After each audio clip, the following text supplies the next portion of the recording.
Her very first day cleaning a millionaire's house, a black housemaid saw something that changed her life forever. The enormous living room was filled with shelves packed tight with books. She couldn't hold back her curiosity and asked the owner a simple question. Did you read all these books?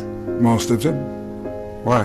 His answer made her realize something powerful. Knowledge could truly change a person's destiny. That night, when she got home, she turned off the television. She sat down and made a learning plan for her children. She told them they had to finish 2 books every week, and on weekends they needed to write a report about what they had read. If you use that time to develop your God-given gifts, wouldn't be long before folks was watching you on TV. Those words sank deep into her son's heart. From then on, a boy named Carson studied late into the night, but even with all his effort, he was still at the bottom of the class. When his teacher asked how many questions he had answered correctly on the exam, he whispered, "None." The classroom erupted with laughter. Carson lowered his head in shame. Every day after school, he avoided his classmates so he wouldn't face their stares, but the teasing never stopped. Finally, he lost his temper and got into a fight. He was sent to the principal's office. When the principal demanded an explanation, Carson said it was an accident, but no one believed him. The principal pulled out his report card and handed it to his mother. It was filled with nothing but D's and F's. He warned her that if things didn't change soon, the school would have no choice but to expel him. On the way home, Carson was overwhelmed with guilt. He promised his mother he would never fight again, but when it came to grades, he wasn't so sure. He had already tried his hardest, and maybe his classmates were right. Maybe he really was dumb, but his mother looked him in the eyes and said firmly, "You're not dumb, my son. You are smart. You just haven't used your intelligence yet. But if you keep these grades, you'll spend your whole life scrubbing floors in a factory." Her words shook Carson to the core. He vowed to change, to prove himself to his mother. Yet no matter how hard he worked, his grades didn't improve. Then one day, his mother noticed something strange about the way he read. She soon discovered the truth. Carson was severely nearsighted. She didn't hesitate. She broke open her savings and bought him his first pair of glasses. For the first time, the words on the board came into focus. For the first time, his eyes locked onto the pages of his books. Slowly, his grades began to rise. The day he finally passed an exam, his mother's joy was beyond words. From that moment on, Carson started to love learning. He read late into the night at the library. He read in his dimly lit bedroom. He even read in the bathroom at home. Anywhere he could, he studied. Soon, his grades improved dramatically. When he brought home his very first A, he rushed home after school, eager to share the joy with his mother. But she told him calmly, "If others can do it, you can too, and you can do even better." Those words became his driving force. Carson pushed himself harder than ever. The first time he stood at the front of the class to be praised by his teacher, he felt something he had never experienced before. It lit a fire inside him. As time passed, his hunger for knowledge only grew. He became fascinated with everything, even a simple pebble on the ground. His curiosity drove him to read every book he could find about rocks. That curiosity paid off one day in science class. The teacher held up a black stone and asked if anyone knew what it was. The room was silent. Then Carson raised his hand. "It's obsidian," he said, and went on to explain how it formed. His explanation was so detailed that even the teacher learned something new. From that day on, his classmates saw him differently. After class, the teacher showed him a microscope and invited him to take a look. That single moment opened a door to a whole new world. Carson's desire to explore the unknown grew even stronger. 4 years later, the boy who once sat at the bottom of the class stood proudly at the top of his grade. His mother watched him walk across the stage to receive an award, her heart bursting with pride. After years of determination, Carson earned a place at Yale University with a full scholarship. He even met a brilliant young woman who became his girlfriend. Together, they dreamed of the future. But Carson still faced obstacles. His grades in chemistry were so poor that he had failed multiple times. If he didn't pass this time, his dream of becoming a doctor would collapse. As he struggled, his girlfriend asked him, "What's the thing you do best?" "Reading," Carson replied. "Then do what you do best." She said, "Read. Read as much as you can. You'll find the answers in those books." Carson took her advice. He studied day and night. With her help, he filled in every gap in his knowledge. When the exam finally came, the pages were filled with complex chemical formulas, but Carson's mind was ready. Answers flowed as if his pen had a life of its own. When the results were posted, his name was there. His hard work had paid off. At graduation, Carson was recommended for an interview at Johns Hopkins Hospital, a place known as the Mecca of medicine. But it was also where countless dreams were crushed. Each year, they accepted only 2 neurosurgeons, and that year, 125 applicants competed for those spots. One question mattered most. "What makes you think you can be a brain surgeon?" Carson answered calmly. He spoke about his passion for exploring the unknown. Then he asked, "Do you believe in miracles?" "The human brain is a miracle, and I believe every person has the power to create miracles." His confidence and composure impressed the interviewers. Those were exactly the qualities a neurosurgeon needed. Carson was accepted, although he was only an intern. His hard heart was filled with excitement, but reality was harsh. At first, the receptionist mistook him for a janitor. Later, a senior doctor confused him for a nurse and told him to draw blood from a patient. Carson checked the chart and realized the patient was severely anemic. Drawing blood could have made things worse. When he refused, the doctor saw it as a challenge to his authority. Carson was harshly scolded. Though humiliated, he held his anger inside. It wasn't weakness, it was self-control, something life had taught him. Then came his chance. One night in the ER, a young man was rushed in after being struck in the head during a baseball game. His life hung by a thread, but all the neurosurgeons were away at a conference. The only doctor there was Carson, still just an intern. By rule, he wasn't allowed to operate, but as the patient's condition worsened, Carson knew he had no choice. Guided by duty, he stepped into the operating room as lead surgeon for the very first time. 4 hours. He worked with focus and precision, and in the end, he saved a life. But soon after, he was summoned to the director's office. His decision had broken hospital rules and could have put them at risk. He braced himself for punishment. Instead, the director gave him news so shocking it would change his life forever. Want to know what happened next? Follow me. The rest of the story is coming soon.